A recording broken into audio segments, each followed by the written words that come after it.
Good evening, everyone who's joined so far. I'm Janet Minosky-Smith, and I'm really glad that you'll be joining me tonight to learn a little bit more about things you can use for online tutoring. And I can see people are just joining now, so I'll do a little bit of introduction and background while we're waiting for people to come on. This webinar is going to focus on using Google Slides and OneNote to create and share teaching materials, practice activities, and games. So there's so many things and so many resources, but that will be the focus that I'll have tonight. And I want to let you know right up front that this is being recorded. So if that recording comes out well, which hopefully it will, when you get a follow-up email tomorrow, you will have a link of that recording. And that will take you to YouTube, where this whole webinar has been recorded. And along with that, if you go to that link, underneath that recording on YouTube, anything I mentioned tonight, any resources or things that you see me using, that there is a link that can be shared that will be underneath that recording as well. So you will have a link in the email follow-up plus a link underneath the recording of any resource that is shared tonight. So if you don't quite get to write something down, don't worry, because you should be able to get it. And you can always feel free to email me if you have a question about something. All right, so the way that will work best, this is a webinar setup, so you do not have video or audio. I can't hear you. But the way that works best in doing this for me will be, I will present some information, and then I will take some time to pause and ask if there are any questions. And the chat box will be open, and you can go ahead and type out any questions that you have for me in the chat box. And that's when I will probably look at them. I'm not very good at looking at the chat box and at the same time showing something to everybody. So I'll try to remember to pause at certain key points, ask if you have questions, and see what questions you're typing out for me. So feel free to put them up there. And in the meantime, if anyone does put a question up and you know the answer to the question, feel free to help each other out in doing that, so that there's no reason I have to answer all of them if you know the answers to some questions. So I'll do my best to try and cover some of those as we pause in between showing you some information. All right, so I put this picture up of myself. You don't really need to see me tonight because I'll be showing you a lot of things on the screen. And also, it's been a while since my hair has been cut, as a lot of you probably have the same experience, and I'm sure it wouldn't bother you that much if you saw me, but it's just nice to reminisce of when my hair was cut nicely and I didn't have it looking like it's all grown out like it is right now. And hopefully sometime soon that will be remedied. All right, so let me go ahead and share my screen and get started. And we're going to start with Google Slides first. And I did one longer webinar on how to make games in Google Slides, so I'm not going to redo that. However, I did really pick up a lot of good tips since doing that webinar, so I'm going to, at the beginning of the Google Slides portion, show you a lot of those tips by making a simple game. So you'll get a chance to see how a game is made and how that works. And then I'm just moving my chat box over so it's not in the way. All right. And thanks, Kathleen said good evening. So it's nice to see you, Kathleen. Thanks for coming. All right, so anyway, I'm going to show you a simple game so I can show you some of those tips that weren't covered. And one nice use of Google Slides is to create a file of generic games that you can play with your student. So this is just a sample of a few games that I've created, and I've put them in a separate file for tonight. But I'm going to take a moment just to show you how to make a simple game by showing you how to make this tic-tac-toe game. And you can see how to do that from that yourself and probably come up with some good ideas of your own. All right, so let's go ahead and get started with this. For now, I'm just going to use this presentation I've already started, and a little bit down, I'll show you how you can start a Google Slides presentation brand new, but we're just going to start with this one. And I would like to make this same game that I have here. So I need to create a new slide. So I go to where this plus is, and there's a little down arrow, and I go down and select blank. And that will open up a slide with no, text boxes or anything's on it that I need to get rid of. So once I've made a blank slide, this is my canvas for a new game. So what I'm going to do now is pick a background color. So I click on background, and on colors, you have lots of colors to choose from. I'll just try to pick a blue. I think it's the same one that I had in the other one. So now I have a background color for my slide. All right, now the next thing I want to do is make these lines for the tic-tac-toe. So for this, I'll use some of the tools up here. I'll use the line tool, and I select line, and then I just make a line like that. And I won't worry about making this perfectly straight for the sake of time. Then you can choose the color of your line, and you can also choose the thickness. And I think I want this to be a little bit thicker so it stands out on my tic-tac-toe board. So I need one more vertical line, and rather than try and create another one and make it exactly like this one tip I learned since the last time, I would do Control-C for copy and Control-V for paste, but somebody said you can just do Control-D for duplicate. So I just duplicated that line by hitting just Control+D. So I'll go ahead and put it over about where it would go to make a tic-tac-toe board. And now I want to make my vertical lines.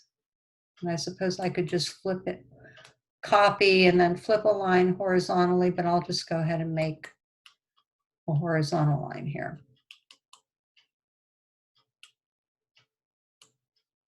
Okay, I'm not sure what I just did there. Let me try that again.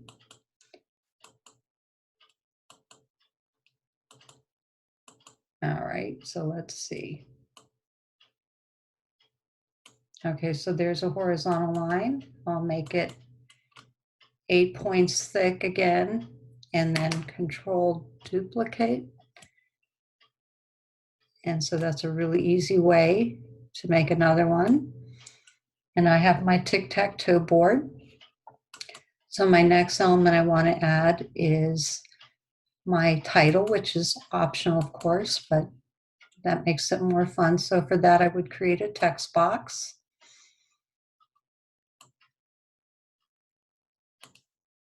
And I'll go ahead and type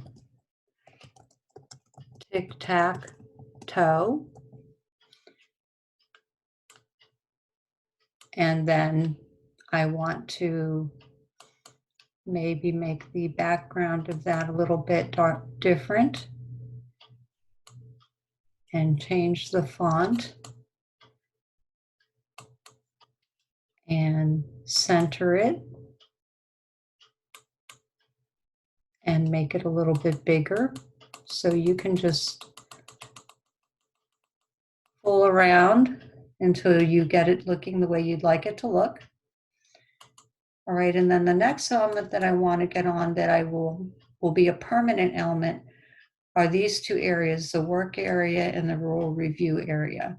So in case you hadn't seen the other webinar or heard about what I had talked about before, generic games, basically what I do is I create a lot of blank games, generic games. I don't already have specific concepts or words in them.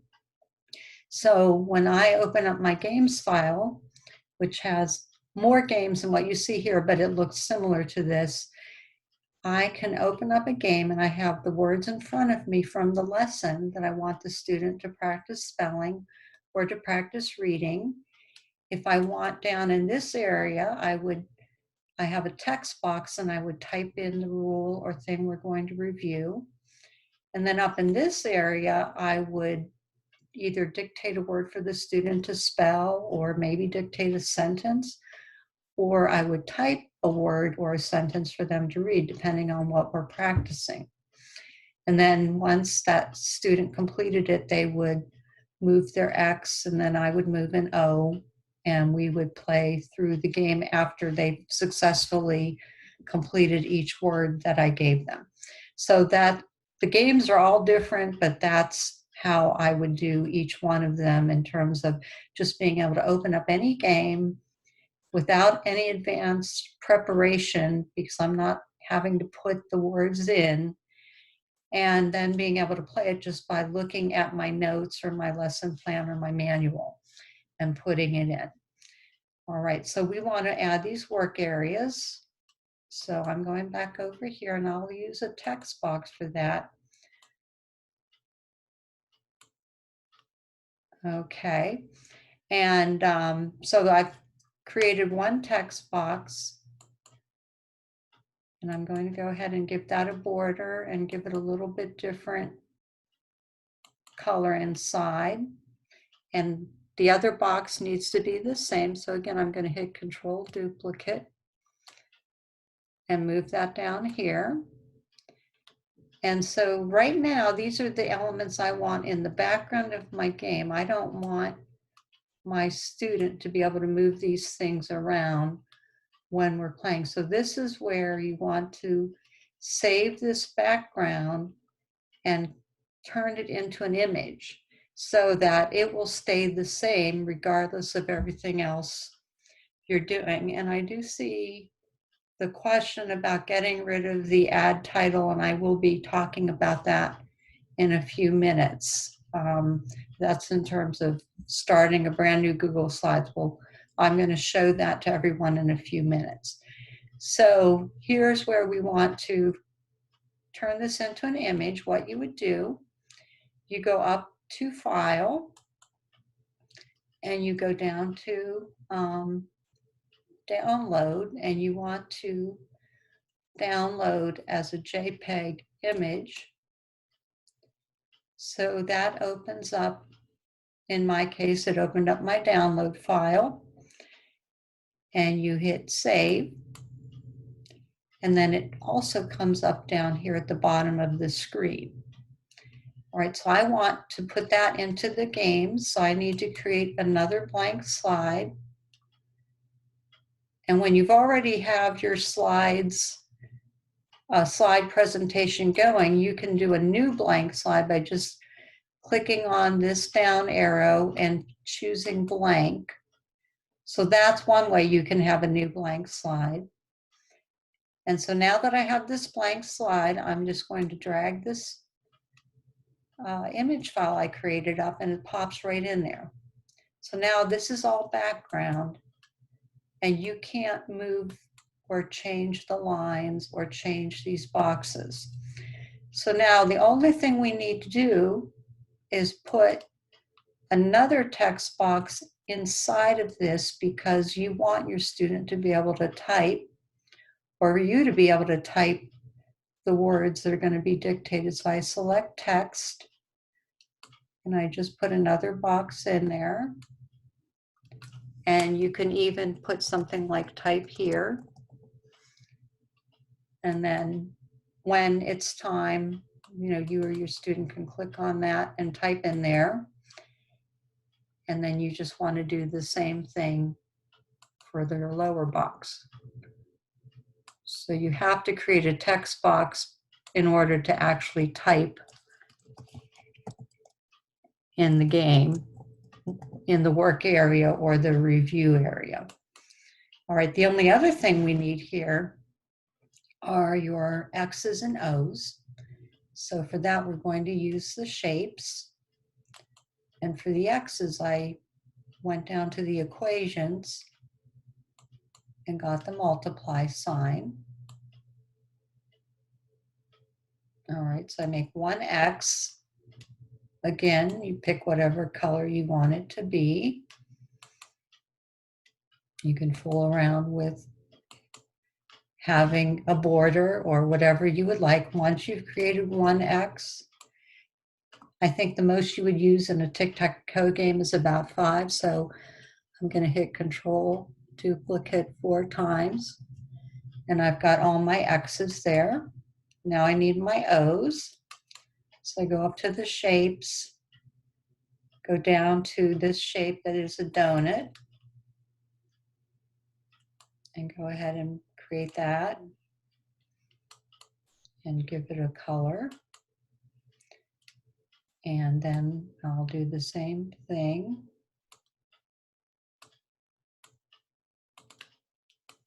Okay, and sometimes you can see with Google Slides, you're moving, gets a little bit tricky because sometimes it'll move the slide and not just the shape. And so there's a little bit of getting used to that. That's, pros and cons to it. There's a lot of pros to using Google Slides, but that can be something that you and your student have to get used to. Right, so now I will just duplicate the O's here. So I have my X's and my O's, which can be moved to play tic-tac-toe. And I have my area to type in, and I basically created this game. And the other games I have here, which you can do game boards. And again, I think there will be a link to that webinar that was taped, how to make games, where I show how to make a game board and how to do a Connect 4 game. But the same principles that you're seeing that I did right now are ones that I showed in that video. But I'm adding, I didn't know how to do the background back then. So that's a new thing that I wanted to share with everybody, as well as the control duplicate. All right, so one other thing. Okay, you saw I was struggling a teeny bit for a moment with moving not just the X, but the whole thing. And sometimes because these pieces are, you're able to change them, maybe you or your student might accidentally stretch one out when you're trying to move it, or maybe you just want to put your X's and O's back after you've played a game. So your best friend here is going to be your undo arrow. If you go up to the top of the slides and you hit undo, that's going to help whenever you make a goof like that, or you just want to put things back, you can just keep hitting undo. And then that will take care of a lot of problems that you might have created, or just, also just put things back. If you have all the X's and O's over there and you want to put them away, just hit undo a bunch of times and everything pops right back into place. So that's another little tip. Okay. All right. So anyway, that is the first thing I wanted to show you. And I'm going to talk briefly about some of the benefits of Google Slides, but let me pause here and address some questions. If you have a question, please feel free to put it in there. And then somebody said they want to know how to get rid of the click here to add title. So let me just show you that quickly. All right, so I'm going to go ahead and just open up another window on my browser. And then just a little tip. And by the way, before I do that, while I'm thinking of it, I did want to mention, when you are playing games in Google Slides, you can't really use that presentation view because you can't move pieces then. So you use this working view, and you do have your games on the slide, which I think is actually helpful because you can go pick one to play, but you do need to have it in that view. But let's say you want to create a new set of slides. Okay, everything in Google Slides, Google Docs is in your Google Drive. So I keep my Google Drive link on my bookmarks bar so I can get to it easily. So I'm opening my Google Drive, and there's some of the files I've had open. And I'm going to go up here to New, and I'm going to say, okay, New Google Slides file. And it will open up a brand new file.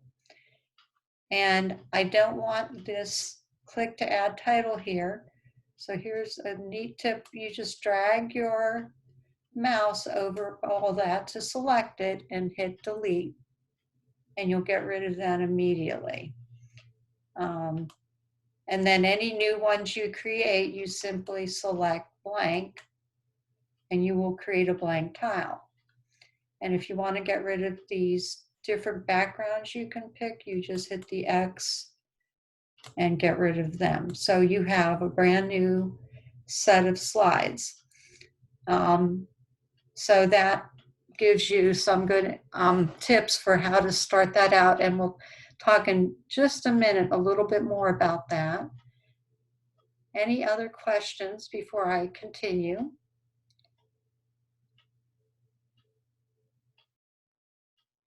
All right, I don't see anything, so I'm going to keep going, and you can feel free to type a question in the chat if you have anything. All right, so let me show you a few other things you can do in Google Slides. I just showed you how to start a new set.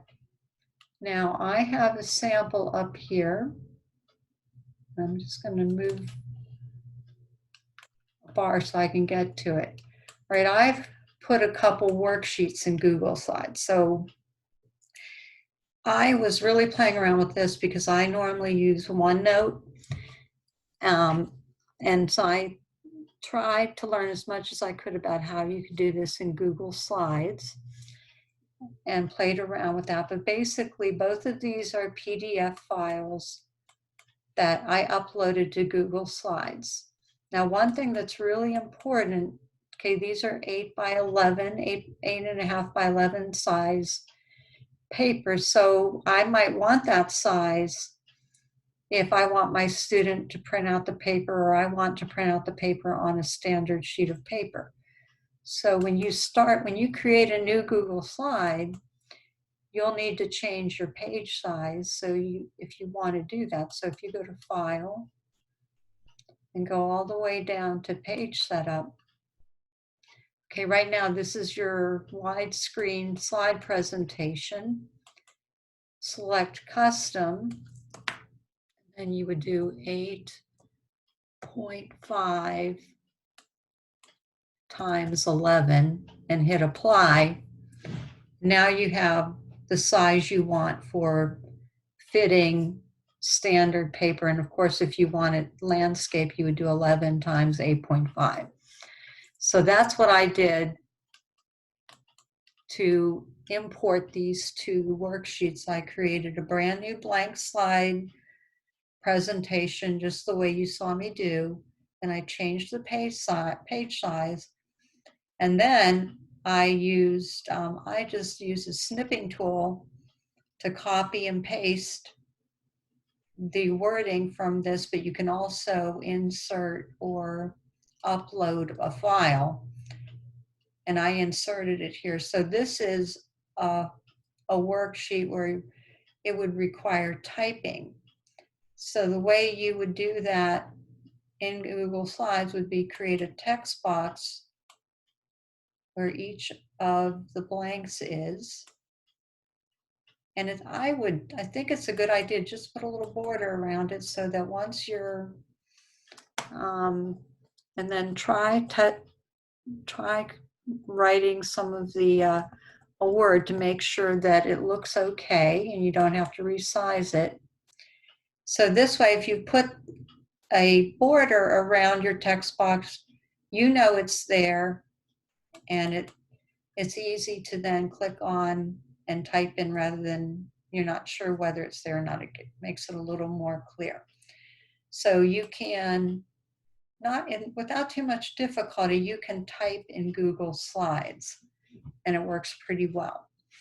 What doesn't work as well, and I really tried everything I could think of, and I might not know something, so if somebody does, you can let me know if there's an easy way to do paper and pencil activities in Google Slides. I haven't found it. But there are ways you can write. You can use the line tool if you use the scribble, and then you could do this to divide this syllable. Now the problem is every single word you have to go up and select it again. And then right now it's a very thin, hard to see line. So if I change that line and make it thicker, when I go and do it again for the next word, it goes back to the thin line. So it's not terribly convenient. You have to go and select that every single time in order to do each word or to do any kind of writing activity. Now, using the annotate from Zoom, that was the other thing I tried. And that does work well, but the big problem with that is if I'm writing using the Zoom annotation tools, when I move this page down, the lines you've made using those tools stay right on your screen where you made them. So unless you are able to have that page you're working on in full page view, so you don't have to go up or down, scroll up or down, your lines are going to travel when you scroll your page. And many times, if you have that whole page view, it's hard to see everything, especially if you want to divide words. So that's not perfect either. I mean, it is something you can do. It's doable. So there are definitely ways you can do it. But both things I'm telling you are not 100% very convenient. So when we get to the OneNote part, I'm going to show you how writing and paper and pencil activities, at least what I've discovered, work a lot better in OneNote than they do in Google Slides.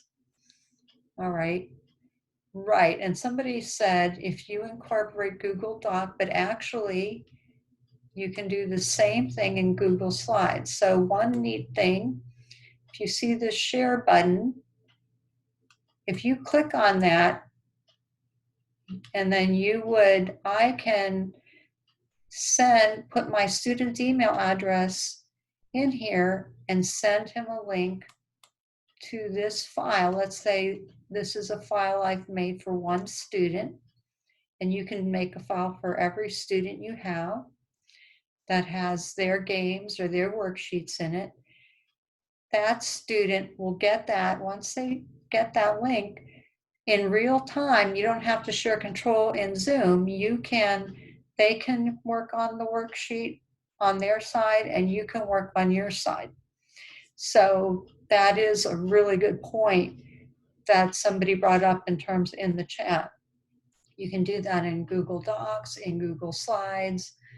It doesn't have sound. It's just you're sharing the screen, or you're both sharing that same file. So you would want to have a dedicated file for each student. Okay. So those are, right, the student can have their own copy. So let's say I've got this webinar copy of games. Okay. I want my student Johnny to have his own set of games, because then I can keep things on it. Or if we're halfway through a practice and we have to end, I can keep it, it gets saved. I don't have to clean it all up for the next student. So if you want to make a copy, you go to File and Make a Copy. and let's just say entire presentation. And think about where you want to save it. You might want to create a folder for each student or save each student in your drive. So you want to think about, you know, where you want to do that. I'm just going to keep it here, but I'm just pointing that out. And then you hit OK. And then it takes a minute to generate a copy. And this will be in your Google Drive.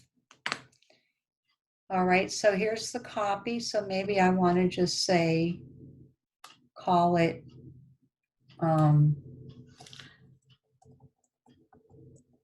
John's Games. And that's that student's copy. And I keep that student's folder. And this is the copy I share with that student. So they can access it and we can work together.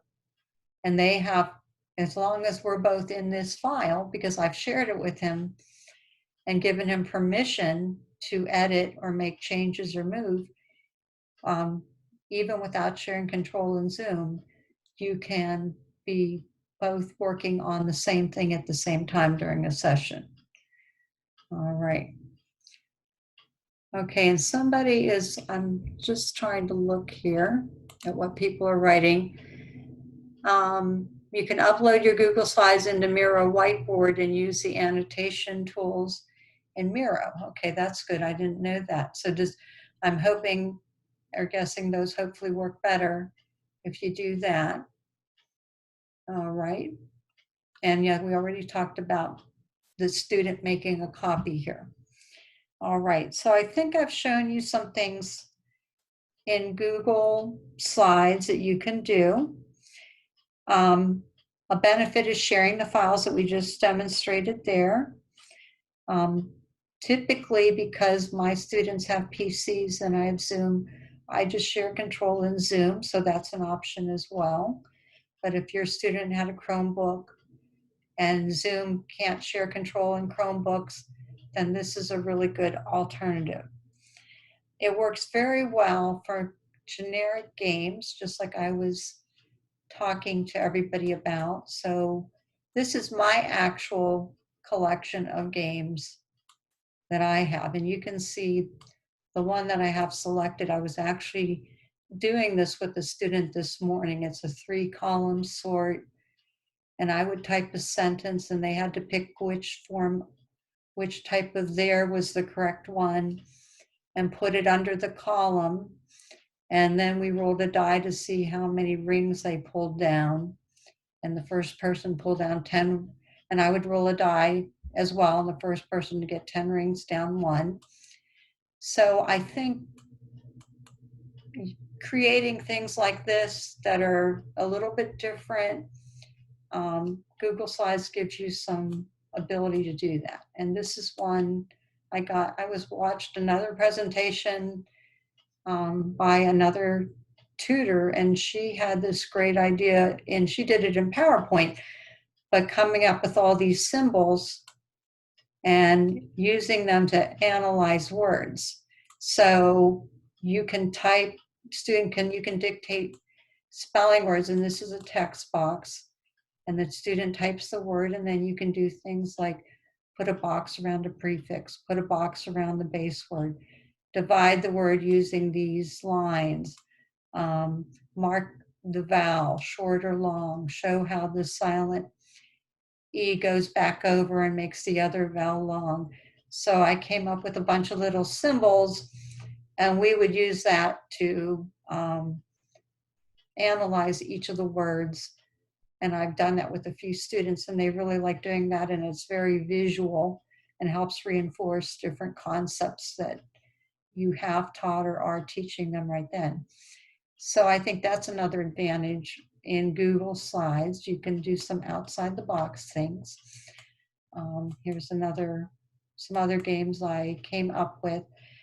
And I'm just going to put a little mention in here. I did create a book a while ago about games for online tutors, and I just recently updated that book and I added this set of slides in it. where I give a link that you can go, and the slides are included, so you can get this whole set of slides and save a copy for yourself, just like we showed doing that for the student, and then you take that and run with it, and you can add your own games. But even if you never add any, you'll have all the games that are on the slides. Plus, I have some slides inserted that give brief instructions on a few of the games and some video links for a few of them to show some examples of how to play them and that kind of thing. So that again will be one of the resource links afterwards that you'll get. So you'll be able to look into that if you're interested. Okay. All right, so that's another benefit of Google Slides. And it's also good, another thing I like to do with it is create graphic organizers. I just started teaching an older student, and we've done a lot of basic OG work, but we're also doing a lot of reading and comprehension. So the same principles that I showed you for making the games using the shape tools, the arrows, the text box, I just use that to make different graphic organizers, and it's very visual. They really pop, and it makes it more interesting to organize information. And I do have them read the items if they're items I found. A lot of times I do have them read them in Google Docs, and we use a lot of the tools in Google Read and Write to highlight and organize and pull out vocabulary. But that's a whole nother presentation, so I won't get into that tonight. But those are all things that you can do. So this is something I was working on where the student read about types of friends, and then she highlighted the 4 types of friends mentioned and then the examples given. So that's another really nice thing you can do that I think Google Docs works really well for. All right, but again, like I said, the challenge with Google Docs is paper and pencil activities, and at least I haven't found a good way to easily do those. And what I have been using a lot more of is OneNote for everything. I more recently discovered Google Docs. So I'm going to go switch now to OneNote and start showing you how I use that. So as I go down to do that, you'll notice 2 ways I navigate online. One is if you're getting, and this is way more than I normally have open, but I would have browser tabs open for anything that I would go to in my browser. And then I have program things down here that I can click on when I'm ready to open something specific up that would be in a program like OneNote. So we're switching to OneNote now. So I just clicked on that and it popped into the shared screen, and it makes it really easy to go back and forth. Somebody asked, repeat how to purchase the games. I will put a link under the video and I'll send that link out to you. But my website is, I'll just say this, readingdyslexiatutor.com. If you go there, that's also a place you can go to purchase the games, and I'll try to make sure you get that information. Okay, so OneNote is a great place to organize information for all your students. And there's so many different ways you can use it. But basically, when you open it up the first time, it's going to be blank and you might not be sure exactly what to do. But it's basically organized that you have notebooks. You can create notebooks. And these are some notebooks that I've created. And your notebooks can be organized any way you would like. So in my case, mine are sort of organized based on different things that I use. And I have some other ones that aren't showing right now, but I would click on that if I wanted to get any of them. You could organize notebooks according to student. So you could have a notebook for each student, and in each student's notebook, you could have all the materials you use with that student, the words you want them to read, the sentences or other things you want them to do, any other materials you would be using with them. So you could just simply have one for each student, and that's a great way to easily open up and get working with each student. You could also have notebooks that are organized by a scope and sequence of a program that you use. So I tutor using Barton. I've got different sections for each level of Barton. So that's one thing I do that works really well for me. So I have one notebook here called Practice. And when I open that up, there are sections. So when you're ready, you have a notebook that's your main thing. And then you can put sections in it. So Practice includes activities, games, reference materials, and some samples that I pulled out just to show everybody tonight. And because I want to show you how you can do different things in OneNote. So when you want to start a new notebook, and by the way, you see me clicking these little book things that expands or contracts these notebooks on this side. I go up here and I click notebooks and I want to add a new notebook, I would just add a notebook and I would type the name if I was going to do that. And then once I have a notebook, if I want to organize things within the notebook, then I would just create a section and type the name of the section. And then I could add whatever pages I want to add to that. So going back to these sections, I have one on activities.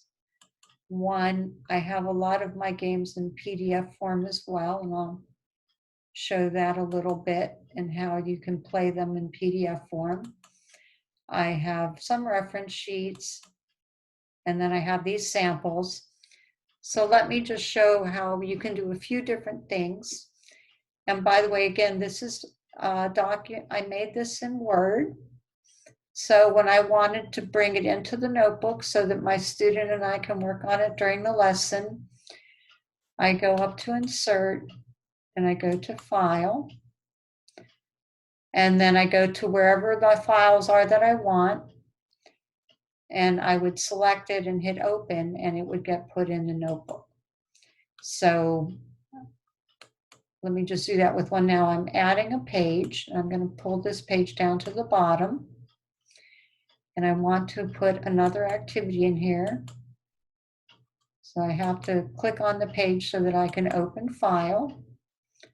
And I'll just go ahead and put this activity in. And then you want to insert it as a printout. If you pick this or this, then it's just an attachment you click on. It's not actually showing the page. So insert as printout. And then there is the page that I just put in. You can put in one page, you can put in an entire booklet, PDF file, more than, have a bunch of pages. So you can do, it'll take whatever size you would want to put in. Okay. So what version of OneNote you have? I have Microsoft 365, so I have whatever, it's whatever up, I think that they keep it updated, and it's whatever version comes in Microsoft 365.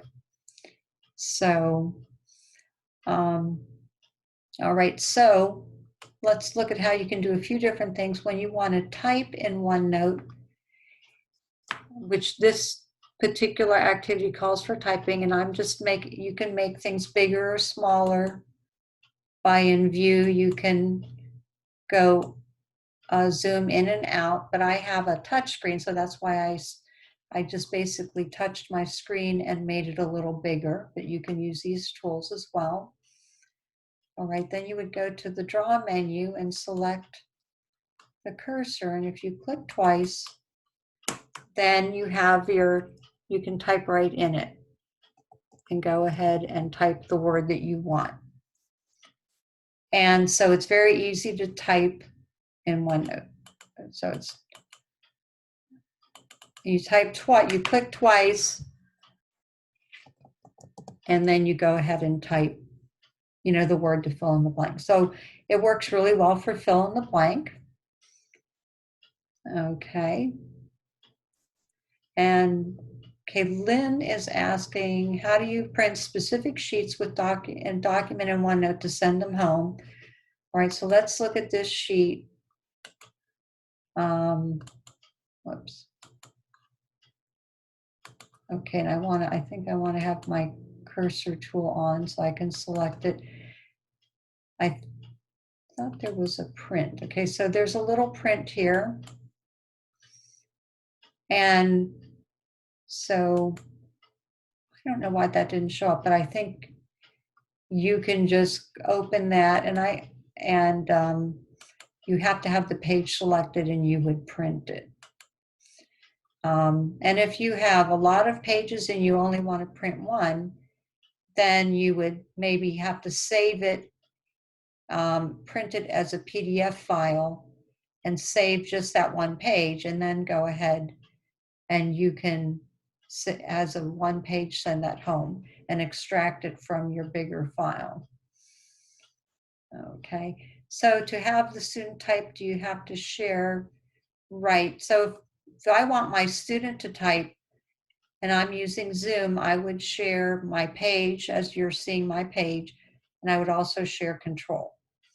And I would go to the toolbar and click on remote, and their name would pop down in a list, and I'd select their name, and they would then be able to have control and be able to, once they click anywhere on the page, once they have control, and then they can type or write or do whatever we're doing in OneNote.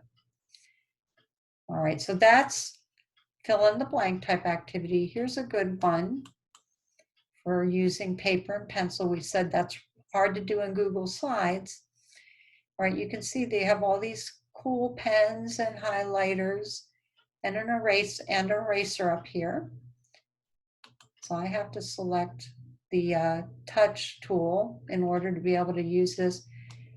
And I can select a pen, and then you can select how thick you want your pen to write, and you can select the color.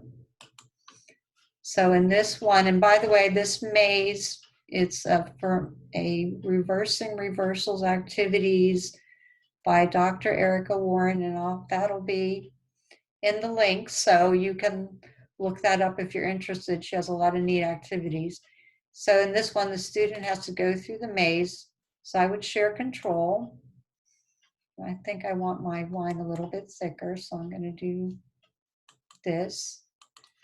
And then the student can just go ahead and go through the maze and complete it. So it's really easy to do something like this. You can get any activity that you can get a PDF file of, and a lot of activities are available. You probably already have a lot, but a lot are available on Teachers Pay Teachers or all over the place. You can do your writing and drawing on here. And when you're done, you can do the undo key, or you can do the eraser, and the eraser gets rid of it. So that just gives you an idea of how a paper and pencil activity. This is another one by her that Dr. Erica Warren again, where it's called From Following Directions. And they have, you or the student or you would read each direction, and they have to follow it and do the simple things like draw a beach ball next to the boy making a sandcastle. So, you know, the student would do that. That's a very bad beach ball, but you get the idea. All right, so it works really well in OneNote to do that. This is a page I created. And yes, you can save anything. And one good way to save things, besides what I said about saving as a PDF, printing as a PDF would be making printing your screen. So when I'm done with a page, if I hit print screen on my PC, and then it saves it in the screenshots, and I have the student's completed page that I can send home to parents. That's probably even easier than what I was describing before, because you can save a copy of exactly what they did, the page they did, and it gets saved in your screenshots file, and then you can get that and rename it and put the student's name in it and use it in your records or send it home to parents. So if you don't have a touch screen, but the student does, do you need to use the touch icon? No, this only came up when I got a new computer and I have a touch screen. You wouldn't even have that option if you don't have a touch screen. You don't have to worry about that. I just have to select it because I do have a touch screen, and if I don't select it, then there's certain things I can and can't do. I can't write with the drawing tools unless I select that. All right. If we don't erase their work, does the typing or writing remain? Yes. It will all stay there. So that's one nice thing. It doesn't automatically disappear when you close your notebook, so you can have it as a record and a reference in their notebook. Yes, if your student has a touch screen and you're sharing, you have to share control, then I believe they can use their touch screen. And they would have to select their touch screen icon on their side in order to do that. So I believe they could. I haven't tried it with anyone, so I don't want to say that for sure, but it seems like they would be able to. All right. So this is something I made, another example, and here the student can use their finger. Okay, I'll make it a little bigger if I'm actually working with a student. They could put their finger right on their computer screen to trace the letters. I want them to say the name and trace it 3 times. Okay, and then say B says B as in balloon, and then trace again while saying the sound. And I go through a bunch of steps, and then we do D, because this is the thing to practice BD discrimination. And then they trace and say each sound, and then say each sound. So this all can be done in OneNote, and if they want to, and they can also trace using one of the pens. So they could do that. Now it's a little harder if they have a mouse, but if it does work for them in a touch screen, they could select a pen tool and use their finger and trace and create that writing over each of the letters. So that's another example of an activity that you can do. Yes, you can save video links in OneNote. So you could put video links. If you go on, and I was going to show you another resource I'll have is a YouTube tutorial on OneNote that somebody else did who's like a real expert. And they show all of that, including how to put video links in, how to use OneNote on an iPad, how to use OneNote in Mac. So it goes a lot more beyond what I'm sharing with you now. And that link will be with all the links that I send to you in the email, follow-up email. All right, here's one of the games, the same one that we made in the other one. So when I'm in OneNote, we can just draw the X's. So maybe I'll use a green highlighter. Oops, I didn't select my touch tool. And draw X's. And my student will use the pink one and draw O's. Or you could use the shape tool, and you don't have an X shape, but you could do an O, a triangle, and a circle, and do that each time. So for the games, you basically can do drawing instead of maybe moving pieces, or you can create pieces using the shape tool. And I'll show you, I think I have I created a few pieces using the shape tool so they could be moved when you roll a die. But the other thing they like to do is just like, let's say it's their turn. Instead of moving a shape, they just draw a little smile and little eyes. And that shows where they're at. And then I use a different color pen to do mine. And then we go around the game board. All right. Okay. Somebody's asking, do you know the difference between OneNote and GoodNotes? I have not used GoodNotes. I've heard it's really great, but I just don't have any experience to answer that question. But I know that it worked. I've heard good things about it, but I couldn't tell you in terms of a comparison. I'm sure there's other things like that out there that are able to do some of the things that I'm demonstrating in OneNote. I'm just sharing the one that I'm familiar with. All right, so in OneNote, it's much easier to write or draw. And it's great for things like dividing syllables. I have one of the other samples I have here would be where you would be dividing the syllable and maybe marking the vowel. Of course, you can change your pen thickness and that kind of thing. So it's very good for paper and pencil tasks. You can easily upload and write or type on any worksheet without any additional preparation when you have it. If you have a PDF, and even if it's a Word document, when you upload it, it automatically converts it to PDF. And you can organize things by your students, by your material you use, by your scope and sequence, whatever works for you. So it's a great way to keep loads of your teaching information at your fingertips online. So I think I've given you hopefully a good overview, but we have a few minutes, and I don't mind staying a few minutes longer. So if anyone has any more questions, this would be a great time to ask before we wrap things up.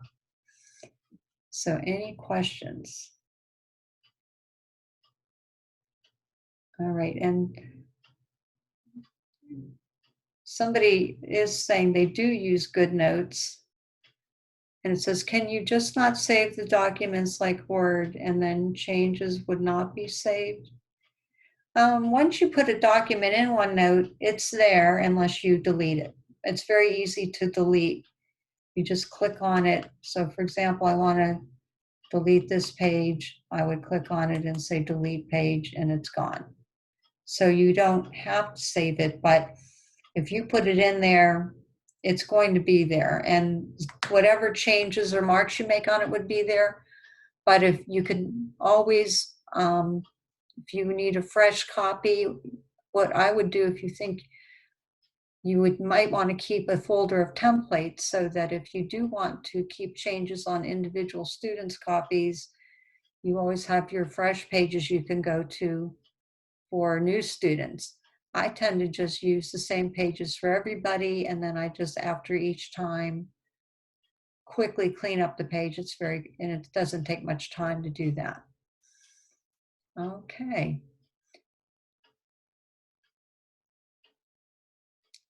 All right, anything else? Any other questions? Okay, thanks. And I will, if you have any ideas for topics, please feel free to email me and let me know, because I'm really open. I have a PC. So thanks everybody for coming, and I'll get this tape up and let you know when it's up, and get the links for you so that you'll have those. And then if you have any questions, please feel free to email me. And if you have any ideas for topics, feel free to let me know about those as well. When you contact me, my email will be in those links that you get. So thanks everybody for coming. It was great to be here, and I hope you got a lot of great information out of it.